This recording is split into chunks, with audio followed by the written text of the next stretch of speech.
क्या कार्रवाई सिर्फ मुसलमानों पर होगी, दलितों पर होगी, पिछड़ों पर होगी? लेकिन याद रखिए, किसान, मजदूर, गरीब, युवा, महिलाएं इस सरकार में परेशान। इस तमाम मुद्दों को भटकाने के लिए इस तरह के लोग आगे आ रहे हैं और इनको हमें जवाब देना होगा।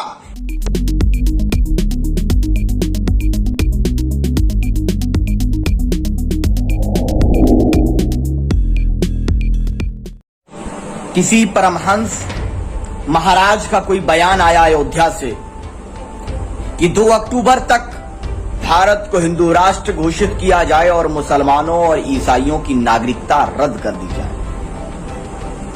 ऐसे लोग जगत गुरु या आचार्य नहीं हो सकते। ये विकृत मानसिकता के, संकीर्ण मानसिकता के वो वायरस हैं जो देश की गंगा जमुनी तहजीब को बर्दाश्त नहीं कर सकते। और ये जांच का विषय है कि इनके संबंध क्या आईएसआईएस या किसी आतंकवादी संगठन से जो तो नहीं, जो भारत को अस्थिर करने के लिए, गंगा जमुनी तहजीब को समाप्त करने के लिए, भारत के संविधान को खत्म करने के लिए इस तरह की बेहुदा बकवास कर रहे हैं। पीस पार्टी इस तरह की बकवास का, जो भारत के संविधान के विरुद्ध है, भारत के अंदर नफरत फैलाने का प्रयास है, इसका खंडन करती है और ऐसे लोगों पर यूएपीए के तहत कार्रवाई करने की मांग करती है। तत्काल रूप से ऐसे जोकरों को गिरफ्तार किया जाए जो देश के लिए खतरा है। और मैं ये बात बहुत स्पष्टता के साथ कहूंगा परमहंस को कि जिस 2 अक्टूबर गांधी जयंती के अवसर पर तुम इस देश के मुसलमानों और ईसाइयों की नागरिकता समाप्त करने की बात कर रहे हो, वो गांधी तो सबको साथ लेने की बात करते थे। लेकिन अगर तुम में हिम्मत है तो गांधी जयंती के अवसर पर गांधी जी के हत्यारे नथुराम गोडसे के मंदिर को उत्तर प्रदेश से हटाने की मांग करके दिखाओ।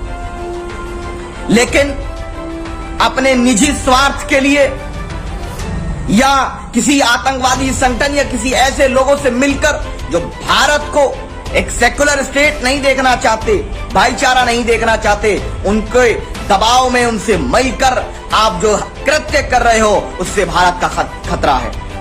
मुसलमान नहीं बचेगा तो याद रखिए, मुसलमान के बिना देश कभी सुपर पावर नहीं बनेगा। मुसलमान के बिना देश कभी विश्व गुरु नहीं बनेगा।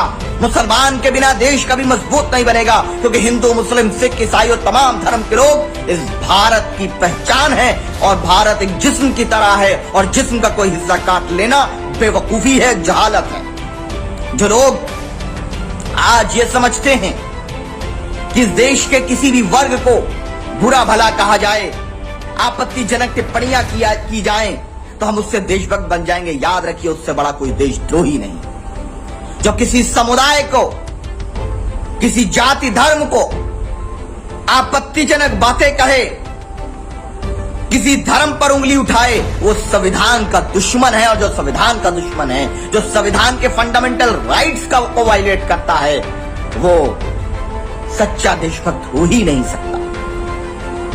आज कुछ लोगों के अंदर बड़ा राष्ट्रभक्ति का भाव है कि फला ने ऐसा कहा, राष्ट्रद्रोह लगा दो, फला ने ऐसा कहा।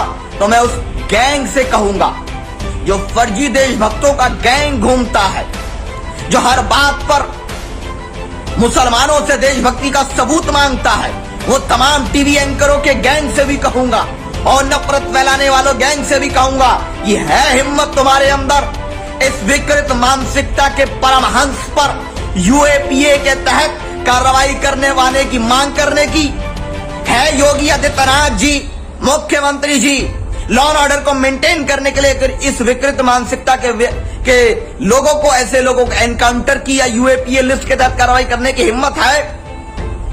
क्या कार्रवाई सिर्फ मुसलमानों पर होगी, दलितों पर होगी, पिछड़ों पर होगी? लेकिन याद रखिए, किसान, मजदूर, गरीब, युवा, महिलाएं इस सरकार में परेशान।